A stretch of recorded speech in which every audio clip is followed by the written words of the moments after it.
This House is now in Standing Finance Committee. Honourable Member for St. George North. Thank you, Mr. Chairman. For the last day and a half or so, we've been hearing from the Ministry of Transport and Works. Specifically, we heard about the plans or the progress towards the mass transit. And among those plans, we should be anticipating some progress as it relates to routing and so of the Transport Board. I'm sure that's what I was hearing yesterday, some improvements. One could easily imagine that to be a response or something to look forward to when it relates to new roads, or not new roads, new routes. For instance, for St. George North, and I know it was raised in a Parish Speaks 2 Junes ago, a request was made for a bus to go through the link road that leads to Groves Terrace. And that has not been followed through on up to now in terms of an assessment.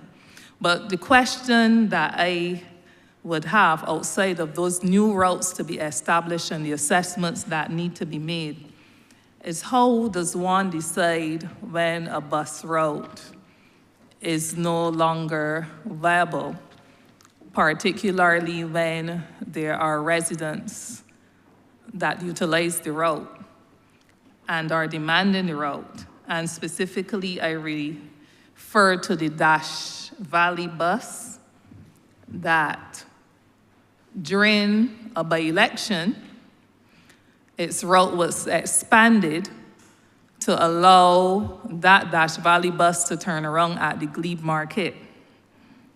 And since then, notwithstanding the fact that the route is utilized, it has been the route has been shortened again so that the residents of Constant and the area between Dash Valley and the Glebe Market again are without the public transport to facilitate them. So my question is, how does one determine when a route is no longer viable? How is a route stopped? Thank you, Honourable Member. I'm going to ask the CEO of the Transport Board to respond to your question. Suffice to say that we are in the process of rationalizing a number of the routes, taking into account that some of the routes more than others are more frequently used. Also the demands that have been being placed on the Transport Board as new developments have actually been taking place across the country. I know that we've been in discussions with the Senior Minister responsible for infrastructure in relation to specifically the portfolio of planning, because it is important for us as we plan out the routes across the country that we understand and appreciate exactly where development is taking place. But to your specific question regarding your constituency, and that particular route, I will ask Mr. Wharton perhaps to just indicate why it has been stopped. And I don't want to anticipate what he's going to say, but I'm sure it is going to relate to the quantum of buses that we have had available to us in recent times. But Mr. Wharton, please. Thank you, DPM. Fabian Wharton, CEO, Transport Board, and good afternoon to everyone. I'll begin by saying, one, the transport system is one where we have a competitive environment. We have an environment where there is route taxis and there are also Transport Board buses on the same route. So what happens is that sometimes, and this is not in particular to Dash Valley, this is just a general overview. Sometimes what happens, we have seen it on other routes, where we position buses on those routes and the load factors are basically not there at all. But then what happens is that we would get information coming back to us, which is saying that, you know, there are a set of persons who travel at a particular time, a particular day in terms of pensioners especially, because they don't get the same concessions that they would get on the transport board bus on the private ZRs. So then we made what we call not really a full route service, but then we put in special services in those times. As it relates to Dash Valley, from the time I came, I remember that route being one that was heavily serviced by private PSVs. And I know that at the time, the transport board was not providing that service. You are correct, the service was then extended and trialed, and at that time we were operating with like 90, 80 in terms of bus availability. And we trialed the route, we extended it across, but also from the numbers that I have seen for that, even with the extensioning, did not point to a significant increase. So we were discussing this, and this also applies to, I was speaking to the member who represents Eden Lodge. It also applies to that as well, because we are also seeing now a pocket where, in particular in Dash Valley, and also in Eden Lodge, where persons want to move at a particular time. The challenge, though, is that at the moment, we certainly do not have the resources. We are spread really thin. So you have to make some very hard decisions. It may not be the answer that you would want to hear, but it's the truth. We then have to make some hard decisions as it relates to the available resources that we have to use. And what I was saying yesterday to the member, I can't remember the constituency name, as it relates to Eden Lodge in particular too, which would also apply for Dash Valley. Maybe when we are relooking, no, we don't have to wait till we get additional buses. But maybe now when we are relooking places like, we relook College Savannah, maybe we look how the Sergeant Streets are routing and those kind of things, and watch and see how many come in on the same corridor, and then see if we can make those little adjustments, given that you are constrained in resources. And same thing over the other side.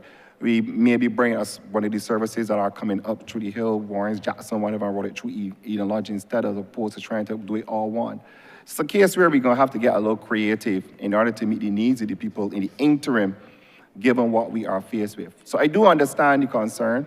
I do understand what transpired, but that is where we are at the moment. Just to follow up to say that I'm not looking for a particular answer. I'm looking for truth. And in these things, we normally look for consistency, because certainly there was never an indication that the route was a trail.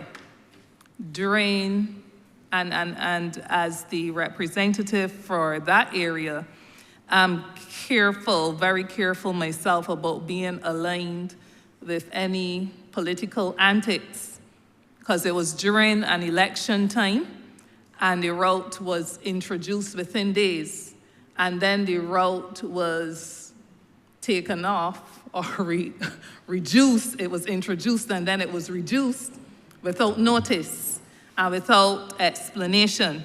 So I am hearing from Chairman, I'm hearing from the Transport Board that the residents in the constant area should satisfy themselves with a result, a response that the resources of the Transport Board no longer facilitates them getting access to public transport.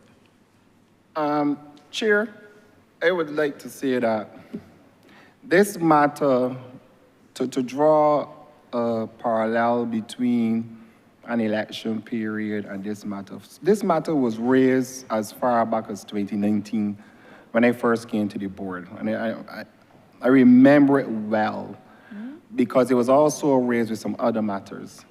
And what I would say is the board does not make decisions based on whether it's election season or not. The board has to make its decisions strictly based on, one, the resources that it has available to it and the utilization of those resources. It might be coincidental, and then it might be, people may draw it as an inference. But the reality of the situation is that you have to manage the resources that you have. and as a board, look for creative ways to satisfy the request and the demand, not only for rural Barbados, but for everybody in Barbados who wants to travel. We would have also used TAP there at some point in time as well. And as I was saying, those CM TAP operators also have some challenges, and we have seen a decline in the amount of available operators. And so it is a give and take reality of the situation. We do have the Sergeant Street and stuff that may come up there, but I do get the concerns, and I do empathize with the persons in that community and all other communities where we are unable to provide the services as we would like. But we would aim, hopefully, to do better as we get the additional resources that are coming in May and the other ones that are supposed to be coming in December, which goes to 120. By that time, we should have expanded the TAP, and hopefully these things will be a thing of the past. And that is our intention, our goal in 2026. Mr. Chairman, if you'll allow me, I'll move on, but not without saying that I have some knowledge of the TAP workers, to some relationship with the TAP workers, and I'm aware that they themselves would have proposed a route that would pass through Market Hill and the same constant area on through Dash Valley and onto Oistins. So they themselves, because they're coming up short, some of them on routes, have been proposing routes that they can service as well. So you're hearing the Transport Board to say as well that they will revisit it, and hopefully with the additional information that may have been available to them in another place, they will see it fit to prioritize the resumption of the service through the constant area. I can move on to a second question, and it shouldn't surprise you that, like many of my colleagues, I would wish to raise the prioritization of road infrastructure being done in the St. George North area. And this is now 3 years that the residents in Sweet Vale would have anticipating roads being done, a road being done. It was committed to them in June 2022 specifically that it would be next on a list after the Scotland District issue in the particular area of the East Coast Road was resolved. And then that is one that has been long in coming.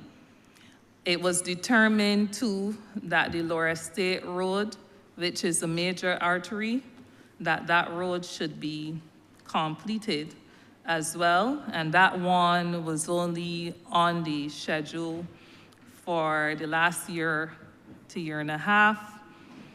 And Tate Hill Thorpe's Cottage. Now, the interesting thing about Tate Hill Thorpe's Cottage is that road, the residents got excited thinking the road was going to be done, and a minor link to that road was done instead in September last year, and commitment was made that the error having been made, that they will look to revisit it. I think that they spoke about designing some designs that had to be done. Of course, I'm not the technical person, so I can't suggest that a mill and pave will be good for that road and not design and build, as they may call it. So I would wish if the Ministry of Transport and Works could speak specifically to those areas that were raised, Sweetville, Lower Estate, and Tate Hill Thorpe's Cottage, and then relating to the road infrastructure again. Part 2 of that will be to speak to Newberry and St. Jude's and St. Helens specifically as it relates to road safety. In this case of St. Helens, the road was cleared on the site to facilitate a sidewalk at least 8 years ago. At least, it could be at least 10.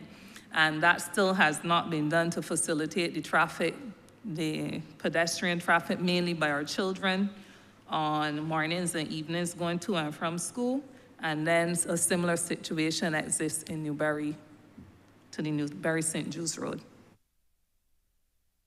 Thank you, Honourable Member. I will take the ones that I'm most familiar with and then allow the Chief Technical Officer to just expand on a few of them as well, because obviously he has been with the ministry a bit longer than I have, and so I know that some of these matters would have been before him for a while and certainly before the ministry. I would have indicated, certainly in the opening, that MTW is trying to do things a little bit differently this time around.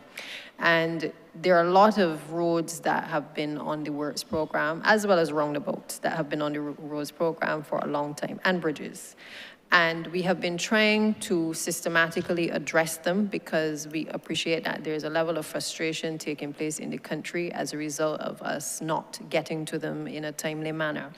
That said, we were able to resurrect the Groves roundabout, which, as you know, is pretty near to the Sweetville area. And in so doing, we are now in a position to extend the tender for the roundabout to include the Sweetville Road. That will allow us to, in a sense, complete that area. And I don't know why it was left out initially. I suspect it may have been under a separate program, but we have recognized that obviously the two are very, interconnected, and the team that is dealing with the tendering has determined that they will now include the Sweetville area into the tender documents for the Groves roundabout. I believe that some boundary surveys had to be done, and those have been completed by MTW and shared with the Ministry of Housing so that the appropriate paper can come in relation to the acquisitions that are necessary for that. But we are definitely including it going forward because it has been really too long overdue in terms of the length of time that it has stayed within the ministry. As it relates to Lower Estate is one of those roads like Lodge Hill that was to be included under the Mill and Plave last year. Again, and it was a priority road, but as with all roads that we may place to, out of the concerns that have been expressed, they must be assessed. And I'm going to keep reiterating this until hopefully all of you in this space and all those listening understand that the construction and reconstruction of roads first requires an assessment so that we understand the conditions of the soils that we are working with and the full extent of the works that are before us. It is no different from building a house or constructing any other thing. You must assess first before you make a determination on costs, on the priorities, what aesthetics you're going to use to make it look appealing.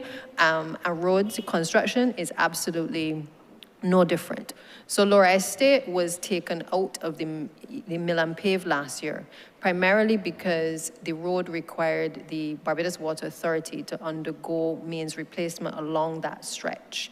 And as I would have stated before, a lot of these roads that we're doing, while it may appear as though it's just a strict mill and pave because they may have a few potholes, the truth of the matter is that we would be doing the country an injustice if we simply just milled and paved these roads without taking the time to work through with the utilities whether upgrades can also be made on the road at the same time. Because it alleviates the concerns that all of us have as to the digging back up of roads when a newly paved road has been completed. And we are trying to minimize those instances where that occurs. And therefore, we are just awaiting the schedule from Barbados Water Authority as to when they can come into that area and actually start to address it. But I believe they have already assessed, and it's really just a matter of scheduling in terms of making a determination as to when. But to assure you that just as Lodge Road is a priority and some of the others, it now has to be assessed and then a determination made as to whether we can then mill and pave once the waterworks have gone in, or whether we need to do any further reconstruction or if there are drainage issues in that area. I will ask CTO to address the others, the Tate Hill, Thorpe's Cottage, and the others that you have raised as well.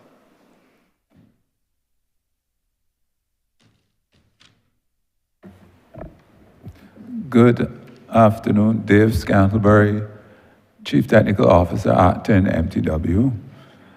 In connection, let me speak first about Sweetville. Sweetville Road has been one that we've had our eye on for quite a bit. Last year, it was slated to be done. However, when we looked at it again, we recognized that it needed a little more than just a mill and pave. It was placed under the compliant program. However, compliant has taken a little longer than we would have hoped to get into the area to do that type of work. And there are other Scotland District roads which are of a higher priority. So what we are looking to do this year is to put it into CAF for us to do. Obviously, given that it needs full redesign, that's something that's going to take some time. I estimate it's going to take about 18 months from now to actually get that work done. So you will understand. It's going to take, I would say, about 12 months in terms of the planning and 6 months in construction.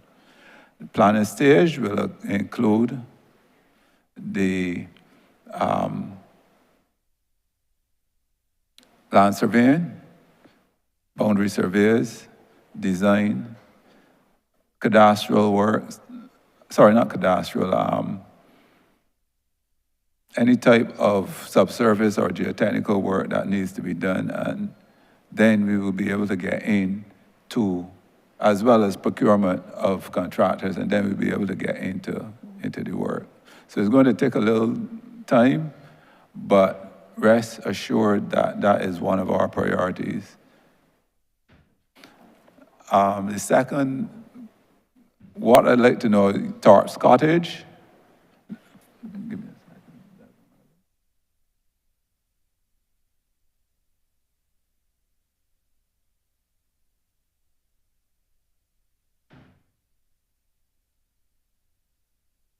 Okay.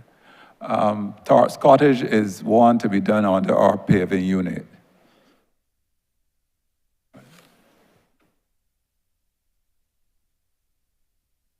Sorry, give you wrong information. It was supposed to be done under our paving unit, but no, it has to be outsourced because they aren't able to do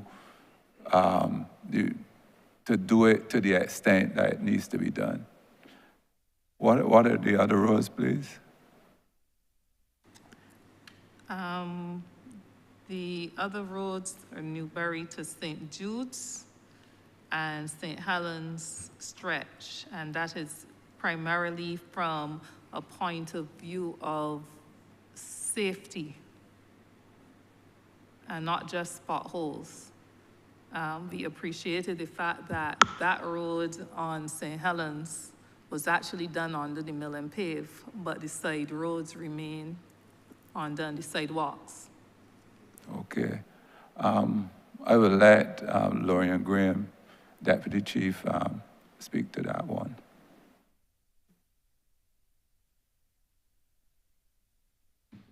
Dorian Graham, Deputy Chief for Designs. The section of road from, I think it's Locust Hall to Cuthbert Moore, that road was to be fully redesigned under a previous IDB road rehabilitation project. And for that reason, the sidewalk was not done separately. It was to be done as part of a complete road rebuild with drainage work associated, especially in that area just past the little church, and also to prevent all that water from sheeting down the road to Locust Hall. So it was supposed to be part of a wider project. During the progress of that project, the Highway 3 work was truncated at the roundabout at Lower Estate. And so all of that associated work going further east was not done. Subsequent to that, you spoke of the mill and pave. The mill and pave project did not undertake any associated work such as sidewalks. So once again, unfortunately, that sidewalk link was not taken up. What we will have to do in this case then is understanding that both the road safety work and the drainage work have to take place. We will have to set that up as a separate project and ensure that the work is completed. I know that in the interim, because it's not sealed, it does get bushy and a bit slippery for the students that have to walk. So we have to ensure that the area is clear until we get the hard surface put in place to make it all weather and safe. Does that answer your question? It answers up to a point, and I think that my concern, which should be the concern of all of us, feeds into the concern raised by the Honourable Member for Christchurch East Central. Because when it comes to safety issues, that is where priority in our view should go. Because you, from your technical point of view, you will be looking at the different projects under which these things should be prioritized. We're just seeing the safety element that needs to be addressed. However, it needs to be addressed, so we hope that priority will come there, particularly the Cuthbert-Moore Locust Hall, or what I call the St. Helens stretch. When the rain falls, there is no distinction between the road and the sidewalk. So for children walking, people walking generally, it becomes very, very treacherous on that stretch. Chair, I have one. You were coming back in? I have one final, though, and I won't belabor the point on the Sweetvale Road and the 18-month plan. I still don't understand, outside of all the technical jargon, why it should take 12 months before works can begin on that road. I don't think that was satisfactorily addressed, but I would wish at some point in time, if we could get the MTW to commit to having some discussions with the communities directly to explain these things to them, especially since, as I said, it was a specific commitment since June 2022. But the final thing that I would have wish to raise, and I think that it was touched on by another honourable member yesterday, relates to mirrors specifically. There are a number of areas that have been identified for mirrors, and I take it that an assessment has to be done to determine if mirrors and how they're positioned and whatever. But there are also some areas where there were mirrors and where we've been trying for some time to have the mirrors replaced because they're now broken and so on. And we can never hear from MTW that there are mirrors available to be reinstalled in those places. So on the one hand, we hear about assessments that have to be done and so on for new placements, but for where there are existing mirrors that have been broken from accidents or whatever other circumstances, the replacement is an issue because MTW does not seem to stock mirrors. The thing that they say to residents and to constituency offices like mine is that you can purchase it and bring it, and they will put it on a pole and erect it for you, and that is the solution. So I would like to have a response to how we stop for these things. Honourable Member, I just want to state categorically that that is not an official position of the ministry, certainly not of the minister. And it is unfortunate if the communication between your office and MTW has in any way led you to believe that if you buy it, that we would in any way install it. That should never be the case. The truth is that there are challenges in terms of identifying the broken infrastructure, and I'm not going to say that signage is any different from mirrors or sidewalks or any other aspects of the ministry. We had the signage audit, for instance, that was done recently, where we sent out auditors to be able to assess broken infrastructure, look at which signs were missing. That is what has led us to the point where we can now do a signage project in this coming financial year. Similarly, the broken infrastructure in terms of mirrors perhaps needs a similar audit. We would hope that the depots would have been in a position to identify where a mirror existed and then be in a position to say to the senior techs, this is what is required.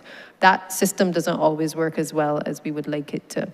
What I encourage people to do, however, is to use the technology that we have by way of a location pin on the phone, and you can submit through the ministry's website any concerns regarding broken infrastructure. We were hoping to have a Fix It Barbados app, which would be utilized by the ministry. We're still waiting on MIS to be able to confirm whether we can proceed with that because there were some security issues.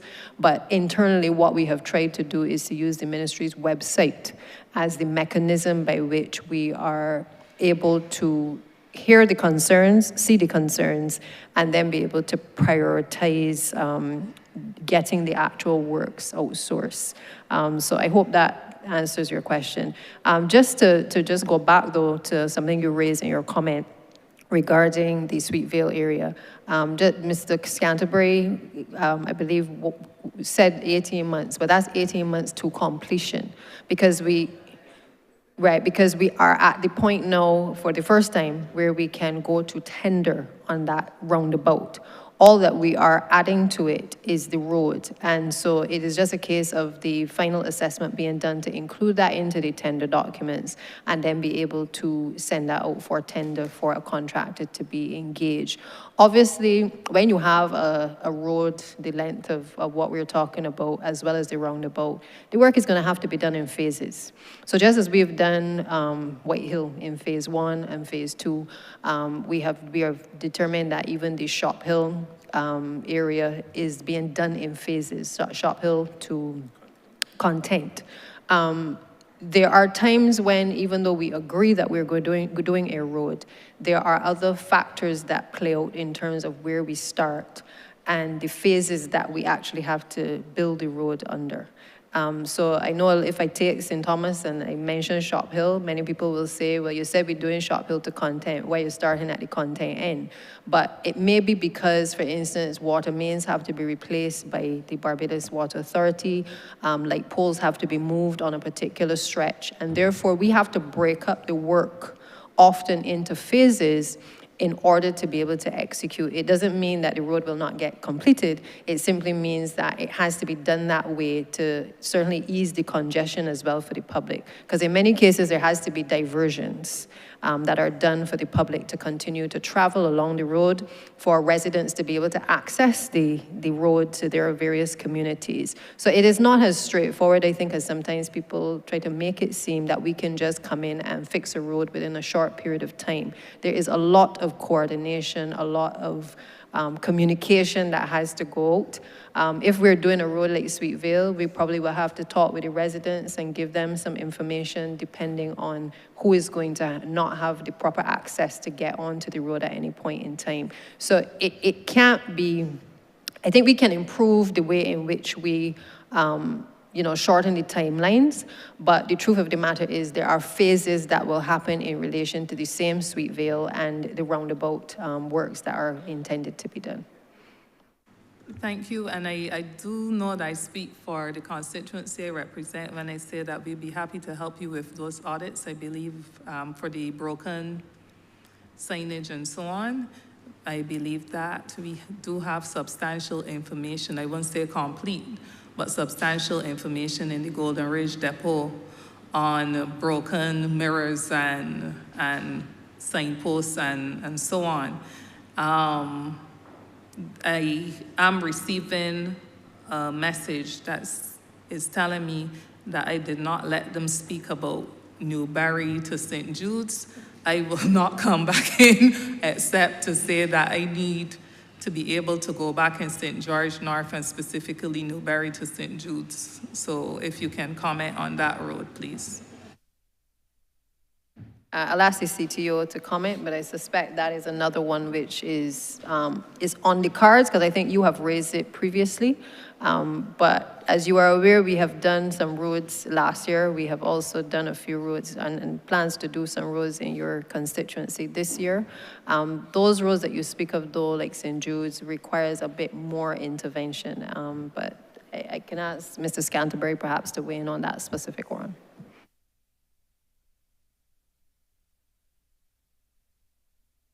What I'll say is Newberry to St. Jude's is not on our program currently. Is one that we're definitely going to have to look at now that you've brought it up.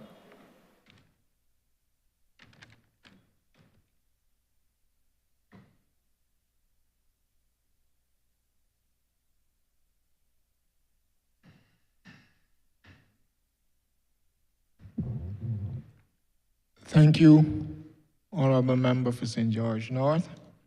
Honourable Member for St. James North.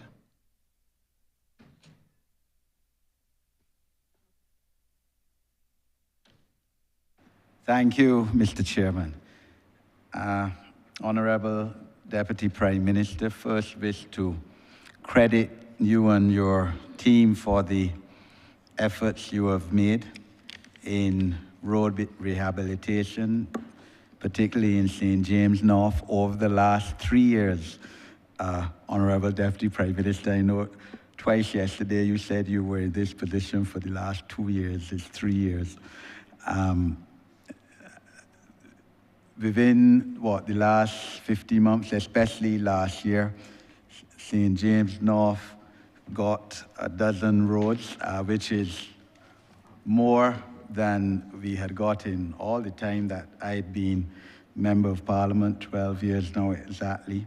And without prejudice to the Honourable Member for St. Michael West Central's tenure, when the Sign Hill area was buttressed in terms of better drainage, because that was an issue. And Mr. Chairman, roads and it has been made, and I suppose always will be a political issue.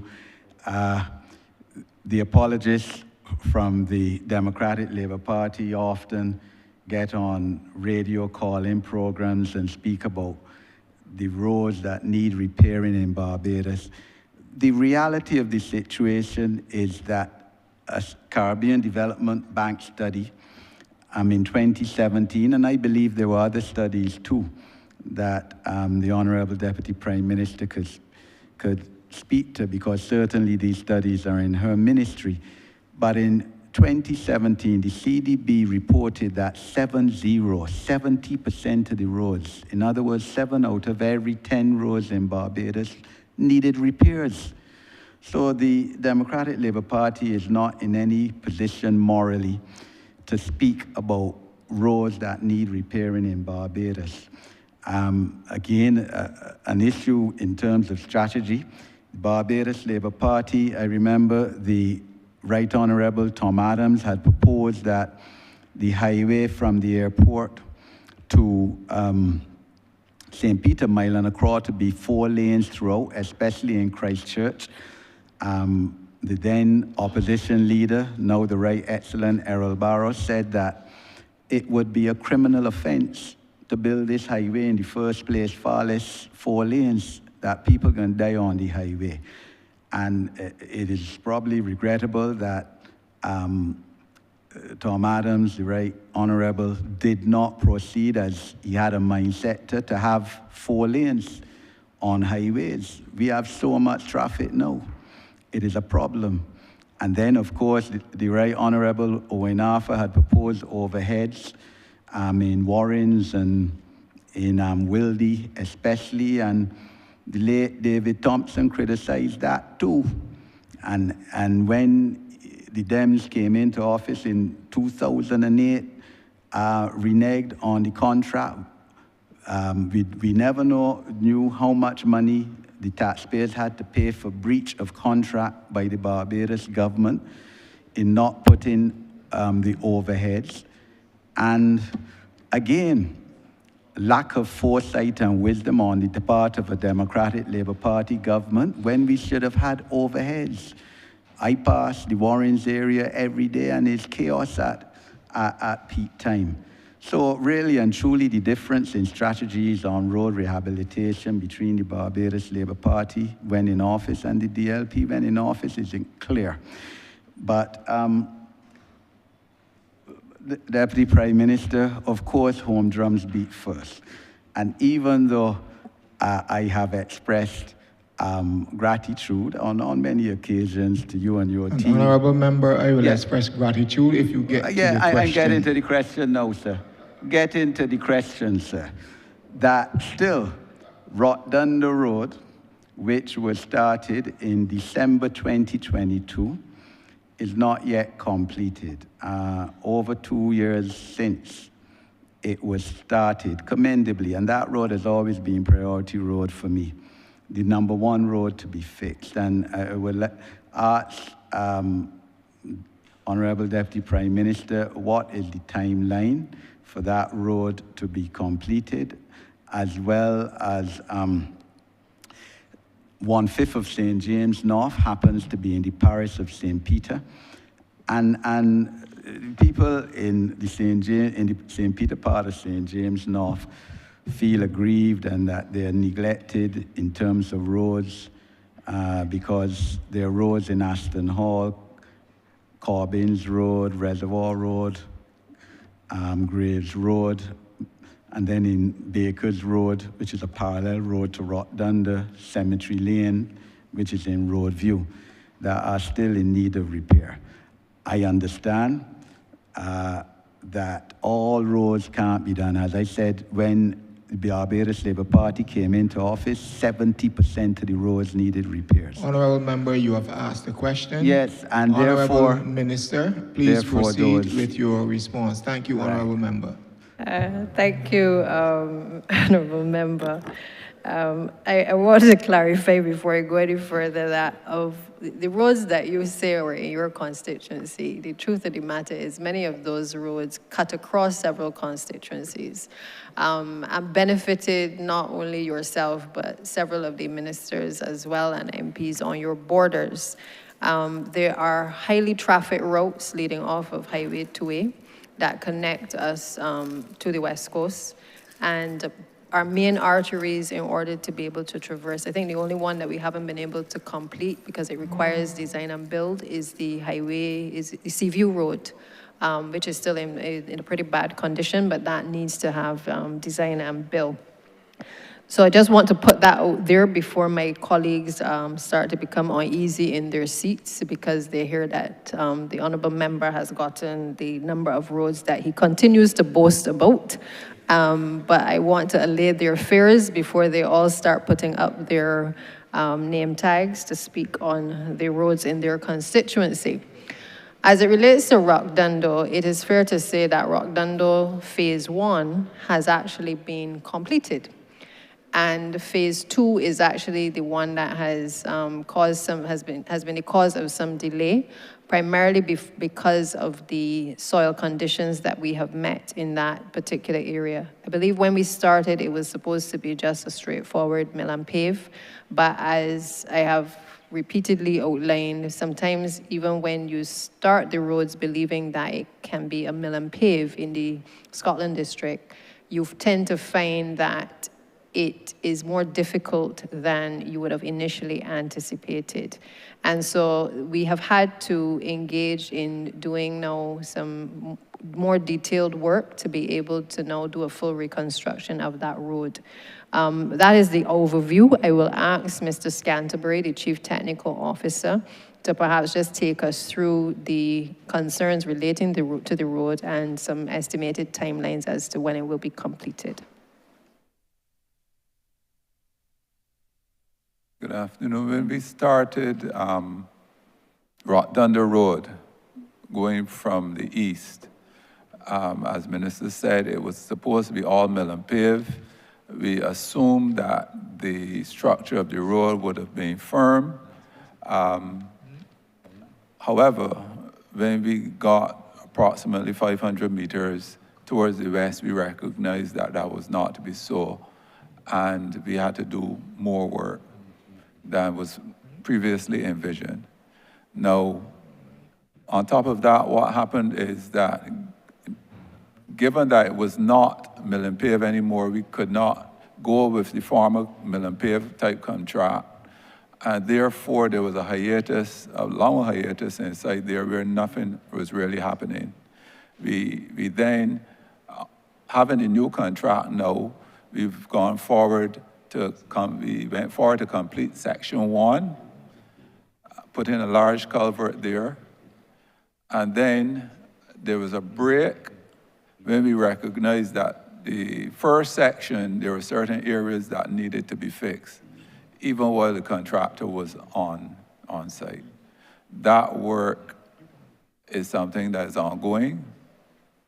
We started it quite a while ago, and it is ongoing. Then we continued to section 2. Section 2, we did geotechnical surveys.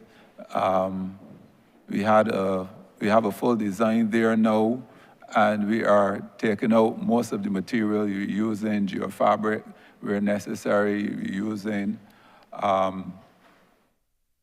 because of the deeper soils in certain areas, we're using various other techniques as well. It's taken longer than we had proposed because the scope of it is a lot more than we had expected at first. And that really is where we are on that. We do, however, expect to finish before the end of this financial year, because at this point in time, we are doing the very last section of work towards the west near Highway 1, and the curb work is being done as we speak. Thank you. Mr. Chairman, I'd ask for any time frame for roads in Aston Hall to be repaired.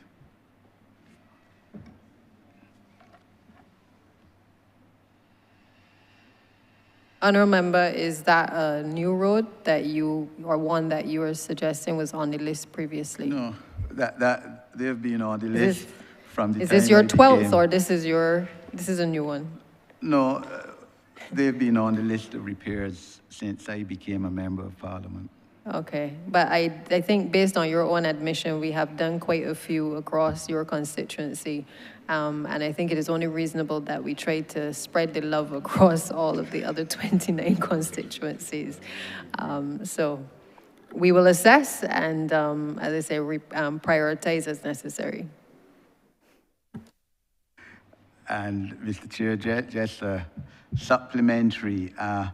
Supplementary? Honourable Member, How many you questions? took up your supplementary time. But how many questions I asked, sir?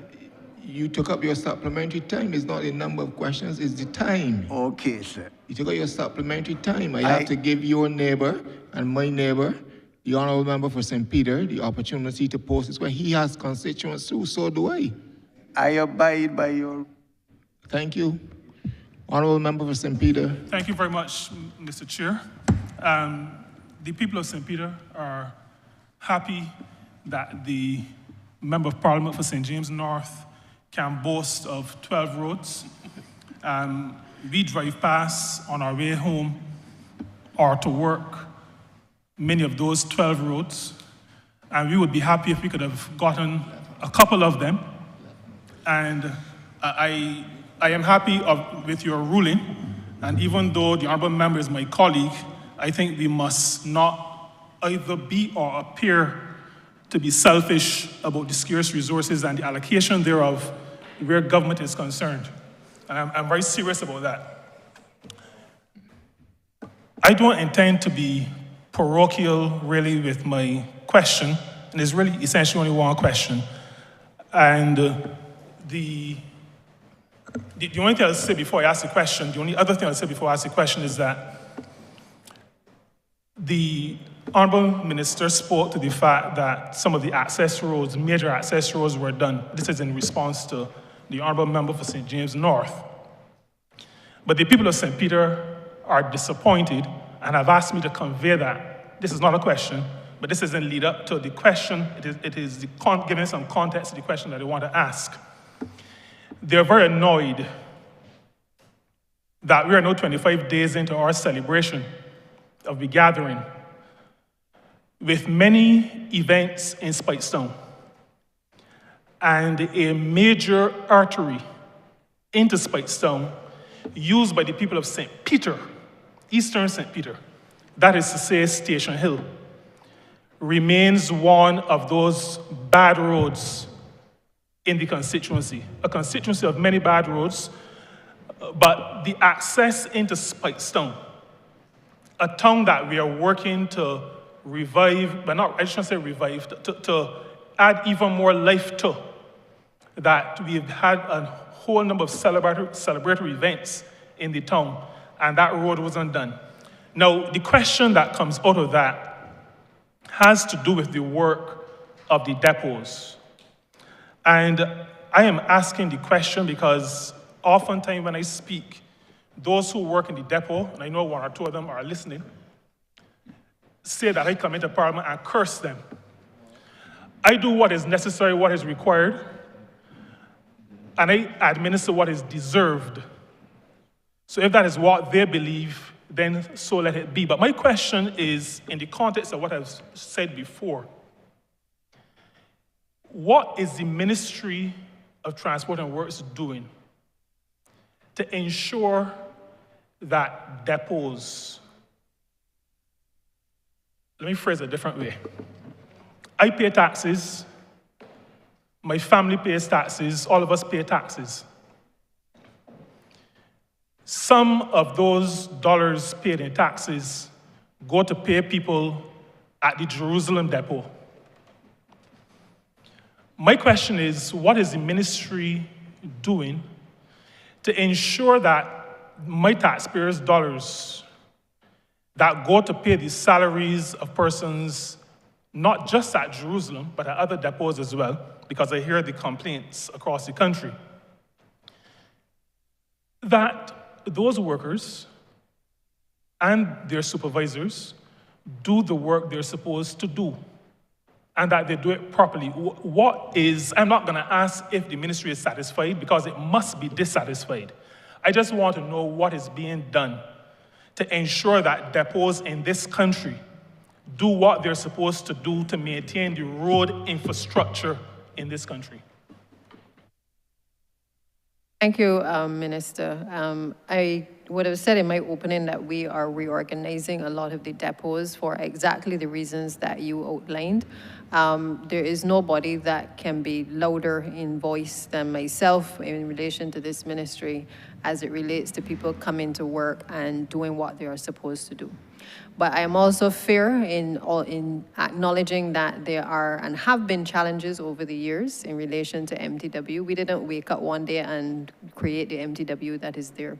And what we have found is that a lot of the standard operating procedures that once obtained that got things done do not now exist. Fortunately, the team acknowledges the shortcomings, and we've been working to reorganize the depots in such a way that they can actually become a lot more efficient than they are.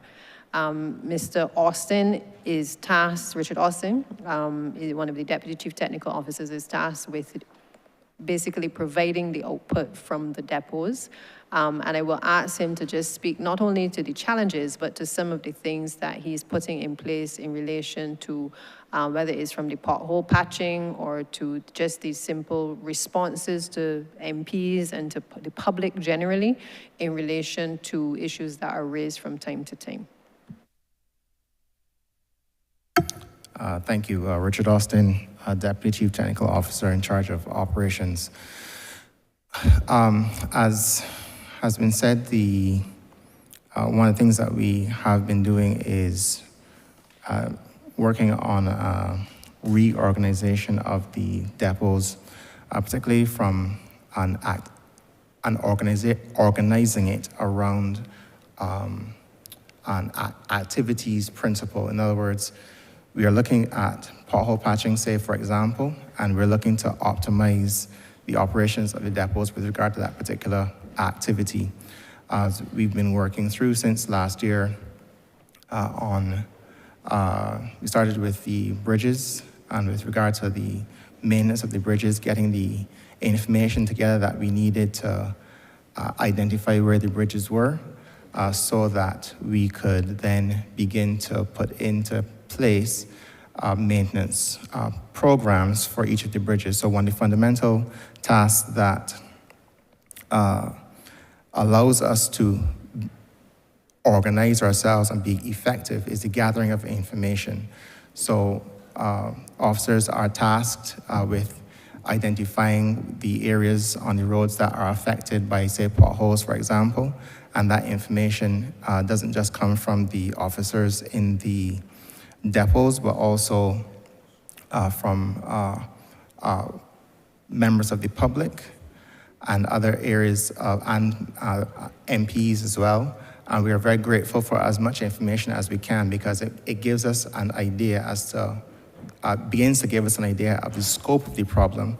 What we're hoping to do is to be able to augment our ability to capture information by getting AI-enabled software, and so that we can identify where we are experiencing defects across the country. And that will go a very far way as to giving us the overview of the problem, and be able to target the responses as they are needed. One of the things that's happening at present is that there are roads that we are currently patching that we really should be paving, but because of our inability to see the problem at scope, we are a bit inefficient in that regard. And so this is why it is absolutely important for us to reorganize ourselves as an organization, and that is what we are currently doing. They're in principle trying to give you a snapshot of what we are trying to do overall. One of the things that's been mentioned, if I may, one of the things that we mentioned is deciding what we are doing in-house, what activities we're keeping in-house, and what activities we will outsource. And that is one of the tasks that I began last year, trying to rationalize, based on our current resources, what we could become effective at and what then we needed to outsource, but that is a work in progress.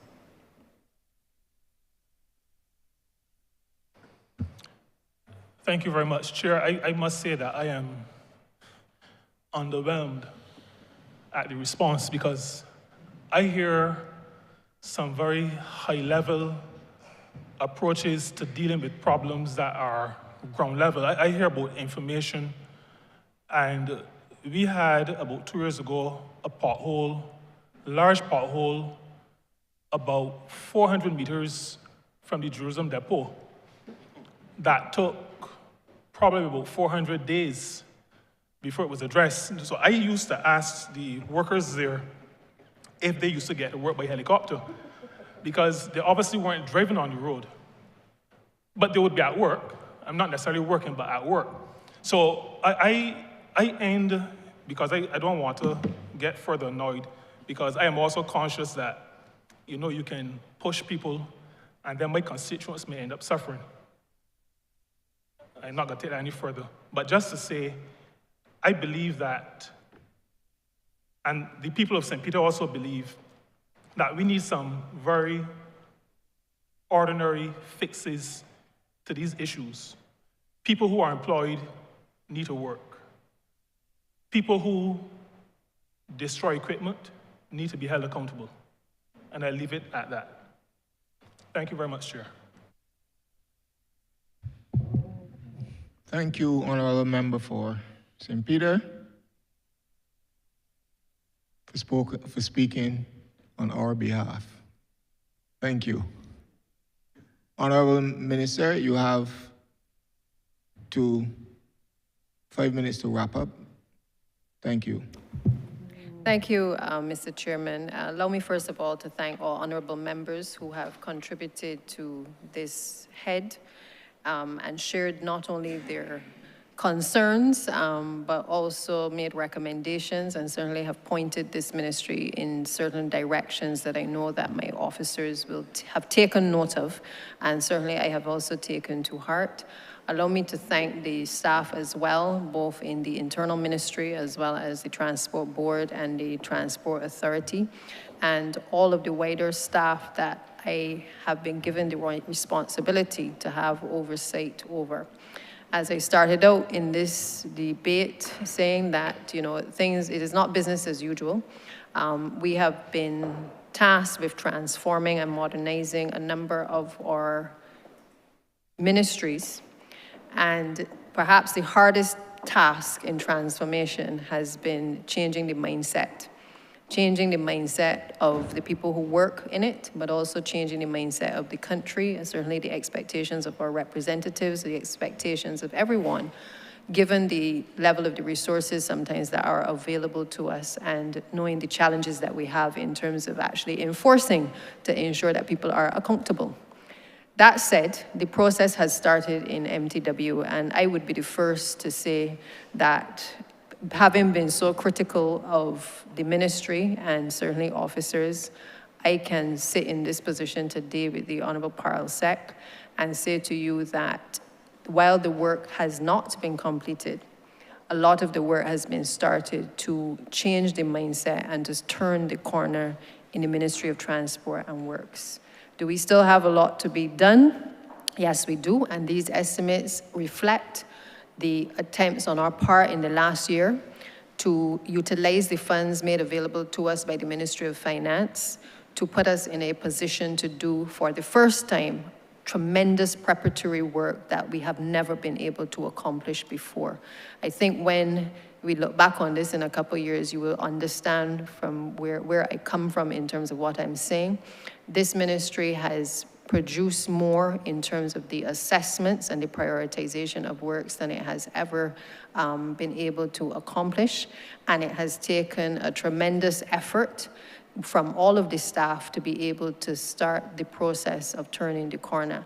I couldn't do it without my permanent secretary, Mr. Andrew Gittins, in whose hands, obviously, the finances are firmly rooted, but also his clinical way of dealing with the staff and addressing the issues has helped to support not only myself and the Honourable Member for St. Andrew, but the entire team within the ministry.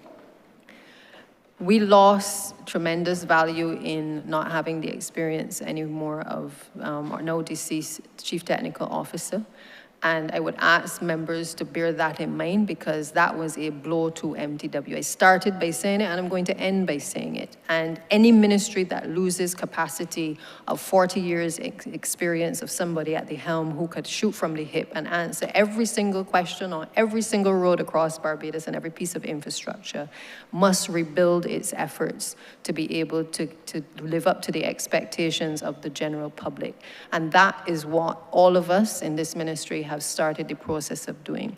Will you still see potholes? You're going to see potholes, yes. Why? Because we are behind in terms of the 70% of the network that we have been now trying to repair and to rehabilitate. So we will still have to have pothole patching done while we do all of the other reconstruction and rehabilitations works. We have started to assess the bridges across the country, because no bridge assessments had been done in this ministry for many, many years. I think when I came to the ministry, it was only Pike Corner Bridge that was on the cards and in construction for the last few years. And it was certainly clear to all of us that while the technical capacity existed in the ministry, there was so much troubleshooting that the ministry was doing that it simply could not find the time to be able to get to all of the maintenance issues and the repairs that were necessary. We today can say as a ministry that we have started those assessments. We have tendered for a number of those bridges. We are in the process of seeking other consultancies to be able to have us start to turn the corner on other bridge structures. We have also put ourselves in a position where we can start to maintain and to repair a lot of the bridge structures. As it relates to the niggling issues of street lights, we continue to put in place the program for street light improvements across the country. And of course, through the reorganization of the depots, we are hoping to improve the conditions of all of the missing signage and the humps and all of the things that become a bugbear to this country. As it relates to public transportation, this government has remained committed to improving public transportation. We have ensured through these estimates that we are prepared to upgrade our terminals. One of the areas that I don't think was mentioned was the fact that for the very first time, the Seaview terminal, or what is referred to as the Princess Alice terminal, is the subject of financing for this financial year for the first time since 2011, because it's been discussed since 2011 and budgeted by previous administrations, but has never been able to see the light of day.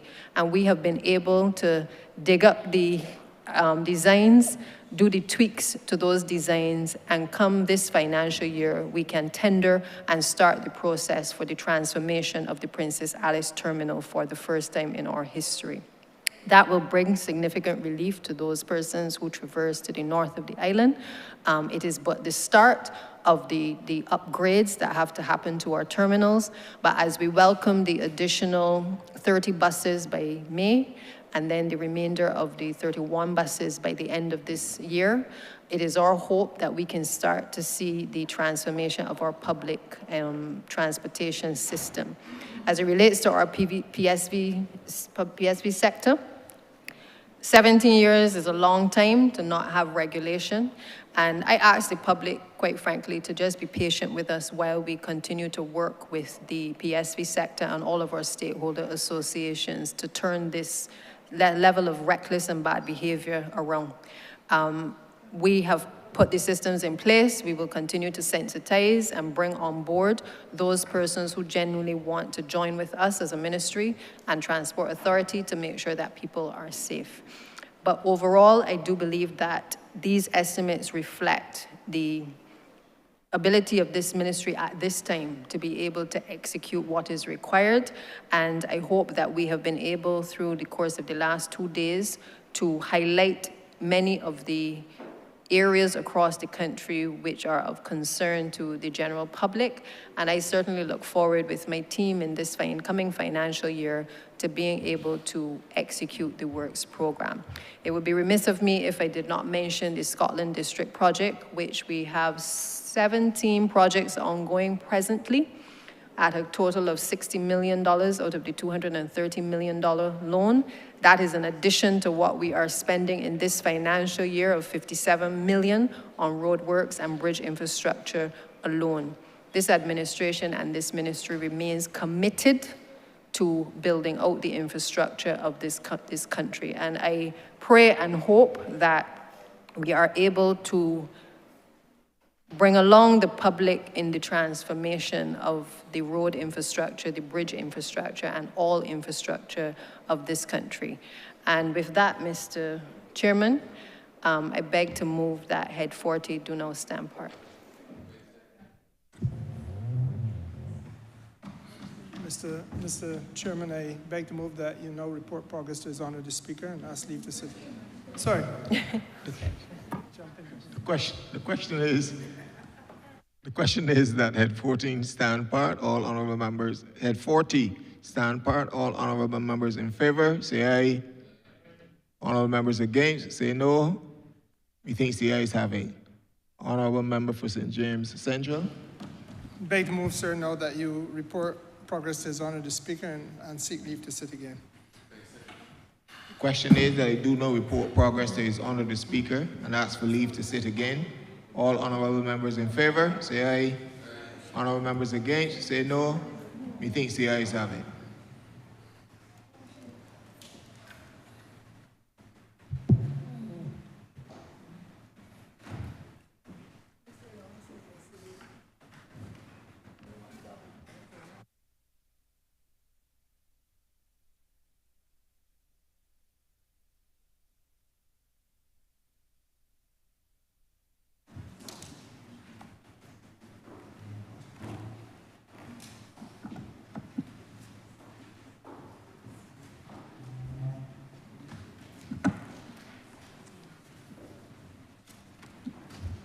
Chairman has reported progress and requests leave to sit again. Honourable Member for St. James Central. Mr. Speaker, sir, I beg to move that the House now be adjourned, suspended for until 5 p.m. this afternoon.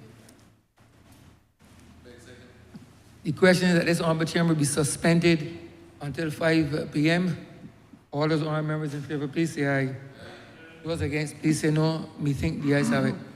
This honourable chamber stands suspended until 5 p.m.